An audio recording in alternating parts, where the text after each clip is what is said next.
सिर्फ जमाअत इस्लामी, हल सिर्फ जमाअत इस्लामी, हल सिर्फ जमाअत इस्लामी, हल सिर्फ जमाअत जमात इस्लामी नज़र आ रही है जो कराची के मसाइल हल कर सकती है। इसकी वजह कि इस जमात के अंदर जो ईमानदार क़यादत है उसी से उम्मीदें वाबस्ता की जा सकती है।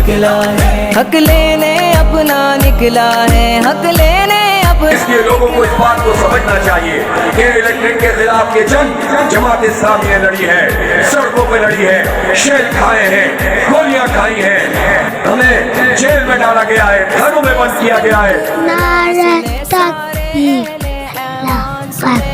हमारे साथ बल्दिया टाउन UC 8 के जमात इस्लामी की तरफ से नामजद उम्मीदवार बराए वाइस चेयरमैन एजाज़ ऐवान साहब हमारे साथ मौजूद हैं। तो उनसे हम जानते हैं कि जो आने वाले बल्दियाती इंतखाबात हैं उनकी क्या तैयारियां हैं, और आज जो उनकी एक अज़ीमुशान उन्होंने एक कॉर्नर मीटिंग रखी है उस हवाले से भी उनसे हम जानते हैं। अस्सलाम वालेकुम सर। वालेकुम सलाम। पहले तो आपका बहुत बहुत शुक्रिया बीइंग रिपोर्टर्स का कि आप यहाँ पर आए और हमारे प्रोग्राम की कवरेज करने के लिए बहुत शुक्रिया आपका। बहुत शुक्रिया सर आपका। सर हम आपसे ये जानना चाहेंगे कि बल्दिया टाउन में हम इस वक्त मौजूद है, मसाइल का गढ़ है ये इलाका और ये टाउन।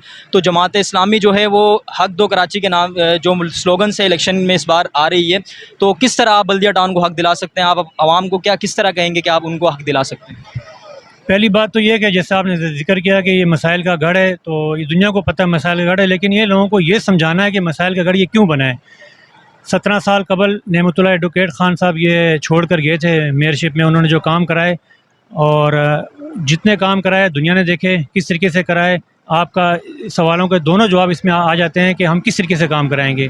नेमतुल्लाह एडवोकेट साहब ने 4 साल में बजट कहाँ से कहाँ पहुँचाया, फिर उन्होंने पानी का K3 का मंसूबा 4 साल के अंदर उन्होंने पूरा कराया। उसके बाद K4 का मंसूबा वो दे कर गए थे, अप्रूवल करवा के गए थे, लेकिन 17 साल हो गए वो मंसूबा यहाँ पर नहीं पूरा हो सका। तो ये आवाम को समझाना है, बताना है कि भाई कि ये मसाइल की जड़ कौन है, कौन लोग हैं। बाकी आवाम को पता है फिर क्या करना है, इंशाल्लाह 28 तारीख को सब पता चल जाएगा। अच्छा एजाज साहब, ये भी एक सवाल है आवाम का कि हम देखते हैं कि सबसे बड़ा जो बुनियादी मसला पेश आता है, जो उम्मीदवार यहाँ सेलेक्ट होकर जाते हैं उनको इख्तियारात का और फ़ंड का बहुत बड़ा मसला आता है जो सूबाई हुकूमत है उसकी जानिब से। और आज हाफिज़ साहब भी तशरीफ़ ला रहे हैं जो कि यकीनन एक मेयर के बहुत मजबूत उम्मीदवार हैं। तो क्या हिकमत अमली है जमात इस्लामी की कि वो इस बार कराची वालों को हक़ दिलाएँगे और वो फ़ंड लेके आएँगे और काम करवाएँगे? देखें, फ़ंड का प्रॉब्लम तो रहता है, ज़ाहिर सी बात है। जो रूलिंग पार्टी होती है अगर नीचे उनके बलदियाती सिस्टम ना हो तो वो डिस्टर्ब तो करते हैं, लेकिन अब ऐसा भी नहीं है। तकरीबन 24 अरब रुपए का मेयर कराची का बजट तो होता है, जो इसमें से तनख्वाहें निकाल के काफ़ी सारे पैसे बच जाते हैं। उससे हम कम से कम कराची का कचरा तो साफ़ कर देंगे, इंशाल्लाह आपको कचरा कहीं नज़र नहीं आएगा। बाकी ये है कि मज़ीद जो फ़ंड या इख्तियारात होंगे उसके लिए जमात इस्लामी एक मुनज़्ज़म जमात है। हमने ये लोगों के सामने पेश किया है कि नादरा का मसला हो, गैस का मसला हो या बैरियर टाउन का मसला हो, उसके ऊपर किस तरीके से तहरीक चलाई, अवामी प्रेशर से हमने किस तरीके से मसाइल हल किए। बैरियर टाउन की एक वाज़ेह मिसाल है जो आपके सामने है। अच्छा, तो इसके अलावा 28 तारीख को इलेक्शन हो रहे हैं। इलेक्शन पहले भी मुलतवी करवा दिए गए थे, अब भी कोशिश की जा रही थी कि मुलतवी हो जाएं जमातों की तरफ से, लेकिन अब ये उम्मीद है कि 28 तारीख को इलेक्शन होने जा रहे हैं।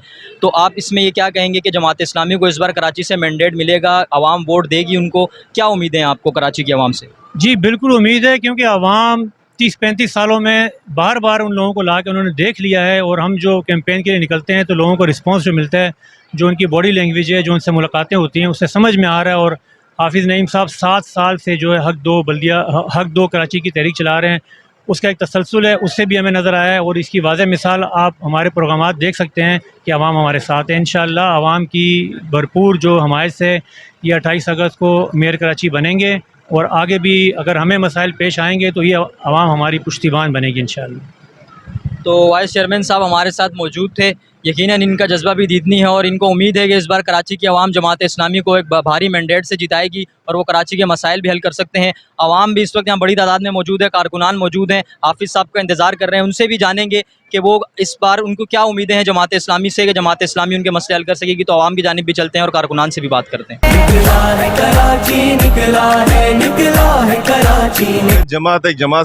जमात इस्लामी नज़र आ रही है जो कराची के मसाइल हल कर सकती है। इसकी वजह कि इस जमात के अंदर जो ईमानदार क़यादत है उसी से उम्मीदें वाबस्ता की जा सकती है।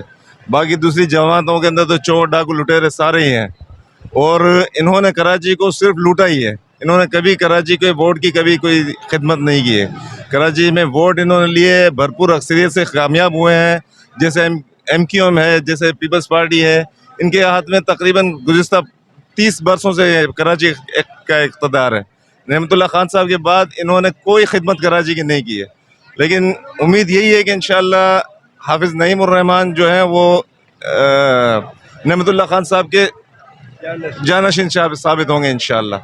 देखें, नौजवानों की जहाँ तक बात है, यूथ ही जमात इस्लामी का पिलर हैं। जमात इस्लामी के पिलर यूथ हैं। हम जमात इस्लामी का टारगेट यूथ है इस वक्त, और यूथ ही आपको पता है किसी भी कौम की तरक्की में यूथ का बहुत बड़ा हाथ होता है। तो जमात इस्लामी सबसे पहले टारगेट करती है यूथ को। यूथ का बहुत किरदार होता है। जैसे आप माशाल्लाह देख रहे हैं, तकरीबन लोग जवान बैठे हुए हैं और अब तो हाफिज़ साहब की आमद का इंतज़ार कर रहे हैं। जैसे ही हाफिज़ साहब आएंगे तकरीबन आपको यूथ ही नज़र आएगी, और माशाल्लाह तमाम वर्कर्स जो काम कर रहे हैं तकरीबन सब यूथ हैं। जद्दोजहद में शामिल है, और तकरीबन अल्लाह के फजल से जितने भी काम किए हैं, इक़्तिदार में हुए ना हुए, जमात इस्लामी के सारे काम ऐसे ही है कि एक मजलूमों का है न एक दस्ता है जो जालिमों के खिलाफ है न खड़ा है। नाम क्या है आपका बेटा? अमीर माविया, आप ये किस जमात का जलसे में आए हो? जमात इस्लामी। क्यों आए हो आप? यहाँ पर हाफिज़ नईम उर रहमान आएंगे। हाफिज़ नईम उर रहमान आ रहे हैं? जी तो हाफिज़ नईम उर रहमान को आप पसंद करते हो? जी हाफिज़ नईम उर रहमान बल्दिया टाउन के मसले हल कर सकते हैं आपकी नज़र में? जी। सर, में 28 तारीख को इलेक्शन हो रहे हैं, और जमात इस्लामी कोई नई जमात नहीं है। कराची की आवाम सब जानते हैं कि हमने पहले भी डिलीवर किया है। अब्दुल सत्तार अफ़गानी और नेमतुल्लाह खान की सूरत में हमारा किरदार सबके सामने मौजूद है। नेमतुल्लाह खान एडवोकेट जब मेयर बने थे उस वक़्त कराची का बजट 6 अरब था, उन्होंने उसको 56 अरब तक पहुँचाया। तो ये कहना कि जमात इस्लामी कैसे सिंध हुकूमत से जो है वो अपने हकूक़ छीनेगी, तो ये तो हमारे लिए बड़ा आसान है। हम अपने वसाइल ख़ुद जनरेट करना जानते हैं।